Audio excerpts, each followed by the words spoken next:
गुरु प्यारी साध संगत जी, राधा स्वामी जी। आज मैं आपको एक ऐसा प्रसंग सुनाने जा रहा हूं जो सिर्फ एक घटना नहीं बल्कि एक जीवित आत्मा का शांत महाप्रयाण है। यह कथा है उस क्षण की जब महाराज जी ने इस संसार में रहते हुए अपनी अंतिम इच्छा को शब्दों में उतारा। बीमारी के चिंताजनक रूप धारण कर लेने के बावजूद महाराज जी ने शांतिपूर्वक देहत्याग किया। कोई पीड़ा या व्यथा महसूस न करते हुए वे सदा के लिए सो गए। जैसे एक दिया जलते जलते धीरे धीरे बुझ जाता है, वैसे ही उनकी नब्ज और सांस का चलना धीरे धीरे बंद हो गया। देहांत से 2 सप्ताह पहले 20 मार्च के दिन महाराज जी शारीरिक तथा मानसिक रूप से कुछ स्वस्थ महसूस कर रहे थे। इसलिए दोपहर के बाद वे उठकर अपने पलंग पर बैठ पाए और उन्होंने अपनी खिड़की में से बहुत से सत्संगियों को दर्शन दिए।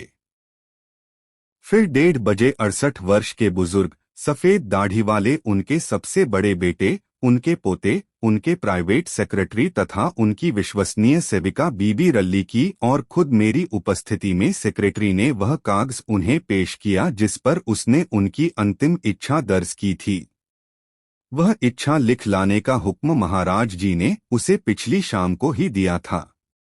महाराज जी ने अपना चश्मा मांगा, फिर चुपचाप सावधानी से चश्मा लगाकर थोड़ा कांपते हाथ से उन्होंने वह कागज ले लिया और धीरे धीरे बड़े ध्यान से एक एक लाइन शुरू से आखिर तक पढ़ी। फिर सेक्रेटरी की तरफ देखते हुए बिना कुछ बोले वह कागज उसे वापस कर दिया। उसके बाद वे पूरे 5 मिनट चुपचाप लेटे रहे और उस दौरान आंखें झपकते हुए ऐसे सामने देखते रहे जैसे कुछ सोच रहे हों। सब तरफ एक गहरी और असाधारण खामोशी छाई हुई थी। फिर उन्होंने दोबारा वह दस्तावेज मांगा, उतने ही ध्यान से फिर उसे पढ़ा और यह फरमाते हुए सेक्रेटरी को लौटा दिया कि इसे ऊंची आवाज में पढ़ो। सेक्रेटरी ने आज्ञा का पालन करते हुए उसे पढ़ा और महाराज जी से पूछा कि क्या यह ठीक है। महाराज जी ने हाँ में जवाब दिया और साथ ही सिर हिलाकर स्वीकृति की सूचना दी। उसके बाद उन्होंने कलम मांगी और मैंने अपनी कलम उनके आगे कर दी।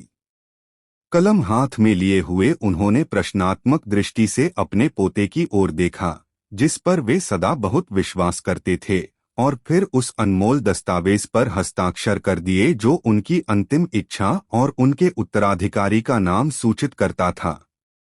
मैंने यह जरूरी बयान दर्ज करते हुए कि महाराज जी इस वक्त पूरे होशोहवास में हैं और ये हस्ताक्षर उन्होंने बिना किसी दबाव या जबरदस्ती के अपनी मर्जी से किए हैं, उनके हस्ताक्षर सत्यापित किए। कितना गौरवपूर्ण था वह शांत तथा अलौकिक वातावरण। कितनी गरिमा थी उनकी दृष्टि में, उनके इशारों में चाहे उनमें कंपन था और उनके पूरे व्यवहार में।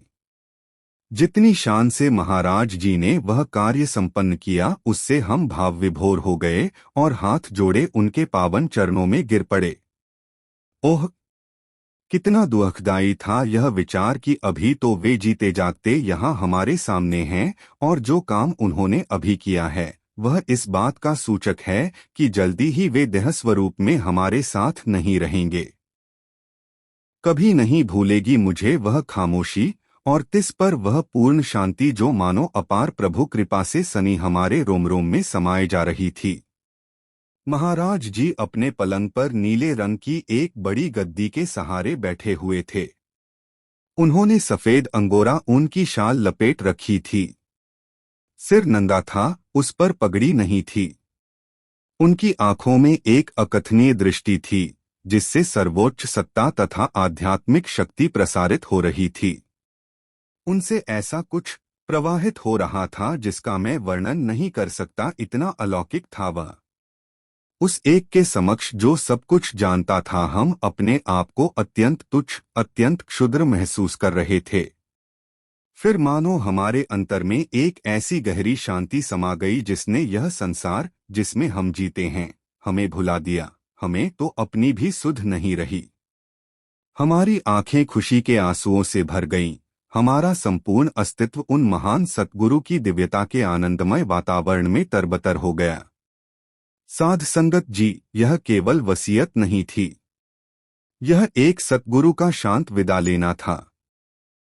अगर यह प्रसंग आपके हृदय को छू गया हो तो वीडियो को लाइक, शेयर करें और चैनल को सब्सक्राइब करें। राधा स्वामी जी।